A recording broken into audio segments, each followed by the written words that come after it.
Bonjour à tous, j'espère que vous allez bien. Aujourd'hui je vous retrouve pour vous faire un top 5, ça fait pas mal de temps que je vous en avais pas fait un. Et comme je suis en pleine lecture de plusieurs classiques pour la fac et pour moi, je suis notamment en train de lire Vers le phare de Virginia Woolf pour la fac et Le tour du monde en 80 jours de Jules Verne pour moi, je me suis dit que ça serait pas mal de vous faire un tag pour vous parler de mes classiques préférés et la prochaine vidéo ou l'une des prochaines vidéos pardon, sera les 5 classiques que j'ai le plus envie de lire. Mais ça je vous en reparle juste à la fin de la vidéo. On va d'abord commencer donc par les classiques que je préfère. J'ai jamais été réticente aux classiques à l'école quand on m'en proposait. Il y en a que j'aimais moins évidemment, mais il y en a que j'aimais beaucoup. Et donc j'ai fait de très très belles découvertes grâce à ça et je vais vous en parler très rapidement. Un des classiques que vous voyez très très souvent sur la chaîne parce que je vous présente souvent les objets livres que je collectionne, il s'agit d'Alice au pays des merveilles de Lewis Carroll que j'aime beaucoup.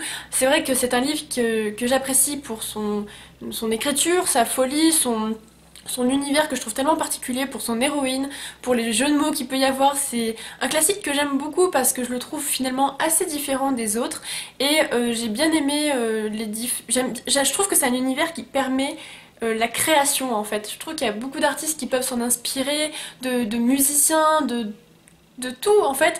Et voilà, j'aime beaucoup l'univers qui s'en dégage. Ensuite, un deuxième classique que j'aime énormément et que j'ai découvert cette fois-ci à l'école, il s'agit de Belle Amie de Maupassant. C'est un roman qui parle du 19e siècle à Paris. Il est publié en 1880. Et on va avoir l'histoire de cet homme, Georges Duroy, qui part de rien tout simplement et qui grâce aux femmes va monter les échelons pour arriver tout en haut de la société. Et ce que j'apprécie c'est que les femmes ont une grande place dans ce roman. Pas forcément les meilleures, mais elles ont une grande visibilité et puis on voit toutes les couches sociales. On va avoir des prostituées, on va avoir des bourgeoises, on va avoir vraiment tout plein de personnalités différentes et j'ai beaucoup aimé ça. Et puis ça se lit finalement assez bien, c'est vraiment un classique que j'ai galéré à lire la première fois en troisième, mais quand je l'ai relu en seconde ou en première, je sais plus, c'était vraiment un très très bon livre, je l'ai beaucoup aimé. Et je pense que c'est un livre qui permet de découvrir un peu le 19e siècle parisien.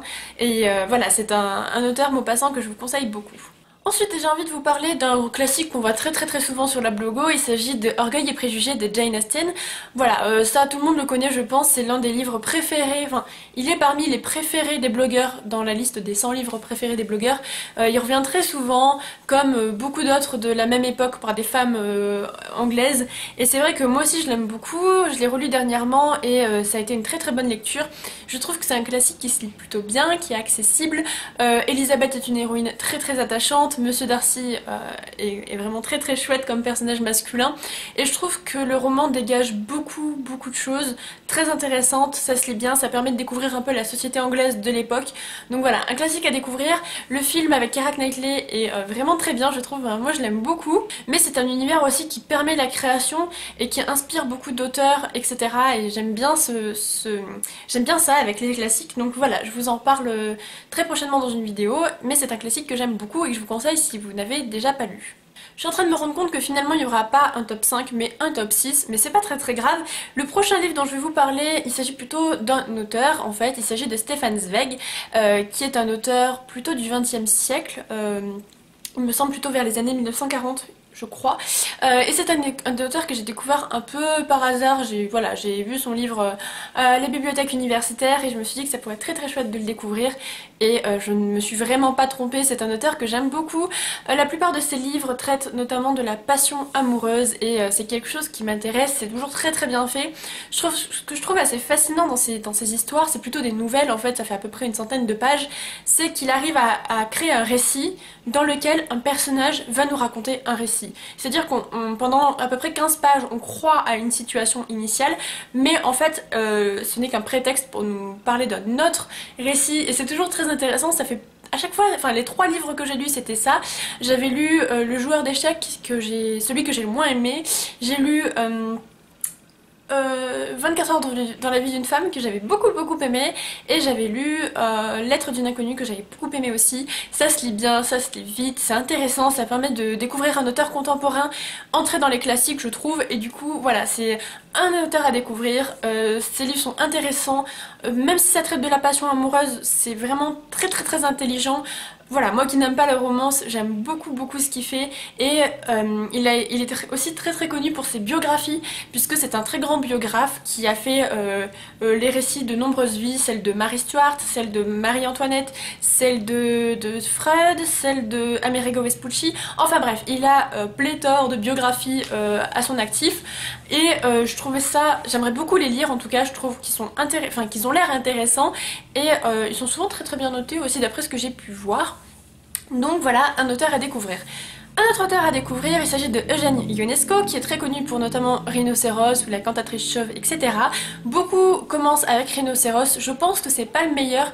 Une de mes profs l'avait qualifié comme le moins absurde de ses pièces de théâtre et je trouve qu'elle avait raison. Pour en avoir lu à peu près 5 ou 6, c'est celle qui m'a le moins plu. Rhinocéros est très souvent associé au nazisme, à la Seconde Guerre mondiale, etc. Puisque ça se passe dans un village où les gens se transforment petit à petit en rhinocéros. Au début on les trouve très bizarres et puis finalement à la fin c'est presque normal, etc. Et du coup il est pas vraiment absurde, enfin il l'est mais le sens qui est derrière est plutôt simple à comprendre. Tandis que ces autres pièces de théâtre sont un peu plus opaques, j'ai envie de dire, mais c'est vraiment un auteur que j'aime énormément. Il y a plusieurs pièces que j'avais beaucoup aimées. La cantatrice chauve est vraiment absurde. C'est presque à n'y rien comprendre, on le lit juste pour le lire. Moi je trouve ça plutôt drôle en fait. Il y a pas mal de quiproquos, de situations que je trouve vraiment géniales et c'est un livre que j'ai beaucoup aimé. Il y a aussi La Leçon. La Leçon je l'ai un peu moins aimé, il est un petit peu plus... froid je trouve, je sais pas trop, mais mon préféré reste Les Chaises et c'est peut-être mon préféré parce que je suis allée le voir en pièce de théâtre et c'était presque dur à voir. Les Chaises c'est l'histoire d'un couple qui veut mourir je crois et ou qui va mourir je sais plus trop et qui avant de mourir doit délivrer un message super important, donc ils vont essayer de réunir plein de gens pour déclamer ce fameux message et en pièce de théâtre c'est explosif.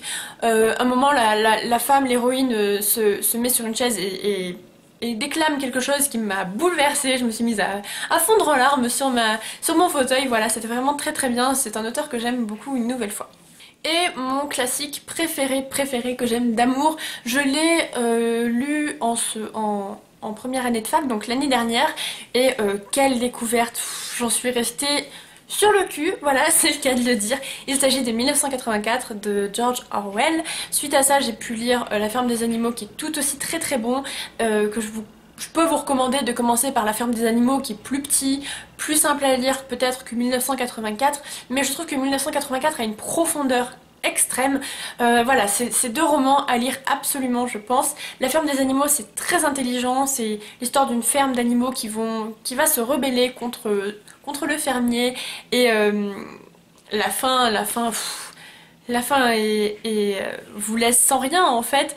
Et 1984 c'est à peu près le même style, en fait on ferme le livre et on ne croit plus en l'humanité, c'est terrible, on y croit jusqu'au bout et quand on se rend compte de la fin, voilà, on est plein de désespoir. 1984 est très connu pour Big Brother notamment, une dystopie, l'une des dystopies les plus connues et voilà, c'est vraiment génial. J'ai pas trop envie de vous en parler parce que je l'ai lu sans trop en savoir non plus et c'est un livre absolument formidable. George Orwell va inventer une nouvelle langue, il va partir du principe... Dans l'histoire, la société part du principe qu'il faut le moins de mots possible, qu'il faut le moins de réflexion, etc. Et ça fait énormément réfléchir, ça fait énormément d'émulation en nous, enfin je sais pas trop comment expliquer mais c'est un classique absolument indispensable à lire selon moi parmi la liste que je viens de vous donner. Il se lit plutôt facilement, enfin je n'ai pas eu trop de soucis pour le lire. Pour un classique, en même temps il est assez récent puisqu'il fait partie, enfin il a été écrit en 1948 et du coup c'est pas un auteur non plus du 19e qui serait peut-être plus complexe mais vraiment à découvrir à toute urgence. Et si vous voulez pas vous lancer tout de suite dans 1984, lancez-vous au moins dans La ferme des animaux puisque c'est vraiment deux récits qui sont pour moi des chefs-d'œuvre, donc vraiment à découvrir absolument. Et voilà, c'est tout pour cette vidéo, j'espère qu'elle vous aura plu, j'espère que ça vous a plu, que je vous parle de classiques, j'en lis quelques-uns à la fac, donc peut-être que je pourrais vous les présenter si ça vous intéresse. J'ai hâte de vous présenter aussi la vidéo des classiques que j'aimerais beaucoup lire. Je fais également appel à vous pour cette vidéo. J'ai fait ma liste des classiques que j'aimerais lire.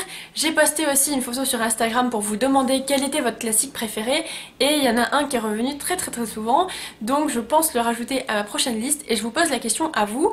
Quels sont vos classiques préférés, votre top 5, votre indispensable de classiques? Peut-être que ça me donnera aussi des idées pour un autre titre à rajouter dans la vidéo suivante.